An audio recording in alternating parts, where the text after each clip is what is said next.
So in this video, I'm going to show you how I swirl dipped or hydro dipped my snare drum. I didn't show the breakdown of the snare drum because, well, I've done that enough in the past, and if you're curious to see how to remove the vinyl wrapping and all that other fun stuff on your drum shells, there will be a link in the description to a few videos where I've done that.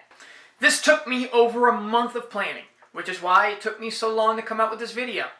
I know I've been saying that a lot in most of my videos, and I don't know if it's just the projects that I'm taking on are getting harder, or if I'm just screwing up more and more as I go. I was trying to cut this video as short as possible, so here we go. So if you look closely, you'll notice where I screwed up. There's not enough space between the drum shell and the container that I was dipping in. I needed a bigger space that would hold more paint. All of the paint is on the inside of the shell. I was trying to get the paint on the outside of the shell. Just giving y'all a heads up, that way when you see paint already on the shell when I dip it, you understand where it came from.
Gotta love sweaty latex.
If you like the song you heard, that's my band Everyday Addiction and our hit song 40-Foot Gorilla.